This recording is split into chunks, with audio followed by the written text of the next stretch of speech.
Morning बच्चों, आज का टॉपिक है प्रबंध के सिद्धांत की प्रकृति। प्रकृति का अर्थ देखो, प्रकृति का अर्थ किसी भी चीज़ की गुण व विशेषताओं से लगाया जाता है। जैसा इस टॉपिक में कहा गया है कि सिद्धांत केवल सामान्य औपचारिक कथन होता है। सामान्य का मतलब है नॉर्मल कथन होता है। ये अनुभव के आधार पर ही मान्य किए जाते हैं, कुछ अनुभव सिद्धांतों के आधार पर पूर्ण रूप से ये लागू नहीं होते हैं, कुछ परिस्थितियों में ही लागू होते हैं। इसका विकास प्रबंध को अवलोकन, व्यक्तिगत अनुभव व अवलोकन से होता है। देखो, इन्होंने फिर बताया कि इनका विकास प्रबंधों के अवलोकन, व्यक्तिगत अनुभव व अवलोकन से होता है। अतः प्रबंध के विज्ञान व कला के रूप में विकसित करने का योगदान इस बात पर निर्भर करता है, कला व विज्ञान के रूप में इससे निर्भर कैसे करता है, उन्हें कैसे प्राप्त किया जा सकता है तथा प्रबंध के व्यवहार को किस प्रभावी ढंग से समझा जा सकता है। इससे पूर्वानुमान लगा सकते हैं, ये करा कि उसका पूर्वानुमान लगा सकते हैं। इन सिद्धांतों का विकास करना विज्ञान है। क्या बताया ना कि इनका जो है, इन सिद्धांतों का विकास करना विज्ञान है तथा उसे सही वहीं इनमें उपयोग को कला माना जाता है। यानी विकास करना विज्ञान और इनका उपयोग करना कला माना जाता है। प्राय यह सिद्धांत प्रबंध के व्यवहारिक पक्ष के अध्ययन तथा शैक्षणिक योग्यता और विशेषज्ञता प्रदान करता है। प्रबंध के उच्चतम पदों पर पहुंचाना जन्म के कारण नहीं अपितु अवश्य विशिष्टताओं के कारण होता है। स्पष्ट प्रबंध पेशे के रूप में विकास के साथ ही प्रबंध सिद्धांतों की महत्व की बढ़ोतरी हुई है, क्योंकि इन्होंने बताया कि प्रबंध क्या है, एक पेशा जिसके सिद्धांतों की बढ़ोतरी हुई है। कार्य के लिए सिद्धांत मार्गदर्शन का कार्य करते हैं, कारण परिणाम मध्य संबंध स्पष्ट प्रदान करता है। प्रबंध करने के समय प्रबंध, ये देखो यहाँ पे पॉइंट पे ध्यान देना, प्रबंध करते समय प्रबंध के संगठन, ऑर्गेनाइजेशन, नियोजन, प्लानिंग, नियुक्तिकरण, रिक्रूटमेंट और डायरेक्शन, निर्देशन और नियंत्रण, ये 5 चीज़ बताई है इन्होंने।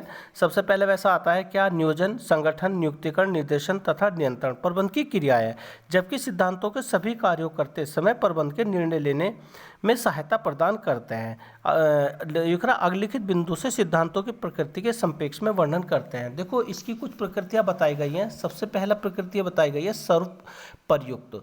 देखो, बिजनेस चाहे छोटा हो बड़ा हो, गैर व्यावसायिक हो चाहे व्यावसायिक हो, तो इन्होंने बताया कि सर्व प्रयुक्त का मतलब है हर जगह यूज होता है। ये करा प्रबंध के सिद्धांत सभी प्रकार के संगठनों में प्रयोग किए जाते हैं, संगठन व्यावसायिक हो या गैर व्यावसायिक। व्यवसाय का मतलब उसका उद्देश्य पैसा कमाना हो चाहे समाज सेवा करना हो। सार्वजनिक यानी सरकारी हो या निजी हो, छोटा हो या बड़ा हो, विनिर्माण हो या सेवा क्षेत्र से संबंधित हो सकता है। लेकिन प्रबंध के सिद्धांत किस सीमा तक प्रयुक्त हो सकते हैं, यह संगठन की प्रकृति, परिचालन के परिणाम और व्यावसायिक कार्य आदि पर निर्भर करता है। उदाहरण के लिए अत्यधिक उत्पादन के लिए कार्यों को छोटे छोटे भागों में विभाजित करना चाहिए। देखो, ये सबसे अच्छी बात है कि यदि आपको अत्यधिक उत्पादन के लिए कार्य करना है तो आप कार्य को छोटे छोटे भागों में विभाजित करो। चाहे प्रत्येक कर्मचारी को अपने कार्य के दक्ष तथा प्रशिक्षण करना चाहिए। प्रत्येक कर्मचारी को अपने कार्य में दक्ष और प्रशिक्षण करना चाहिए। इस दक्ष का मतलब होता है ट्रेंड होना चाहिए, प्रशिक्षित का मतलब ट्रेंड होना चाहिए और कुशल भी होने चाहिए। इस सिद्धांत का प्रयोग सरकारी कार्यालयों में हो सकता है, जहां डाक व विलेख को भेजने अथवा प्राप्त करने के लिए प्रतिदिन प्रेषण क्लर्क, कंप्यूटर आंकड़ों को दर्ज करने के लिए आंकड़ों को परिचालन, चपरासी अधिकारी आदि होते हैं। इस सिद्धांतों के सीमित दायित्व कंपनी के भी प्रयुक्त किया जा सकता है। उदाहरण के लिए उत्पादन, वित्त, विपणन व अनुसंधान, विकास आदि। यही कार्य विभाजन की सीमा तथा अनुरूप में अलग हो सकते हैं। तो सर्वप्रयुक्त का मतलब बताया है कि उन्होंने चाहे बिजनेस छोटा हो बड़ा हो, व्यावसायिक हो गैर व्यावसायिक हो, निजी हो या सार्वजनिक हो, सभी जगह ये सर्वप्रयुक्त होते हैं। दूसरा पॉइंट आया इसमें सामान्य मार्गदर्शन। प्रबंध के सिद्धांतों के लिए पथ प्रदर्शन व मार्गदर्शन का भी कार्य करता है, यानी सामान्य मार्गदर्शन करता है। अब ये कह रहा, देखो फिर एक बार सुनो, प्रबंध के सिद्धांतों के कार्य के लिए पथ प्रदर्शन तथा मार्गदर्शन का भी कार्य करता है, लेकिन ये सभी प्रबंध की समस्याओं के तैयार तथा 100% समाधान नहीं होता। इसका कारण यह है कि वास्तविक परिस्थितियों और जटिल गतिशील तथा कई तत्व परिणाम होते हैं, लेकिन सिद्धांतों की महत्व का आकलन कम करके नहीं किया जा सकता, क्योंकि छोटे से छोटे दिशा निर्देश भी किसी समस्या को हल करने में सहायक हो सकते हैं। उदाहरण के लिए यदि दो विभाग कोई विरोधी जैसी स्थिति उत्पन्न होती है तो उसका समाधान करने के लिए प्रबंध संगठन के व्यावसायिक उद्देश्यों की प्राथमिकता प्रदान कर सकते हैं। तीसरा है व्यवहार एवं शोध द्वारा निर्मित। देखो, क्या तो व्यवहार द्वारा, करके सीख गए या शोध द्वारा निर्मित हुए हैं। प्रबंध के अनुभव, बुद्धि चातुर्य तथा शोध के द्वारा ही प्रबंध के सिद्धांतों का निर्माण होता है। उदाहरण देखो, इन्होंने बताया इसमें उदाहरण, सभी का अनुभव है कि किसी भी उद्देश्य को प्राप्त करने के लिए अनुशासन आवश्यक है। साफ है कि सभी का अनुभव है कि किसी भी उद्देश्य को प्राप्त करने के लिए अनुशासन आवश्यक है, जो प्रबंध के सिद्धांतों का अभिन्न अंग है।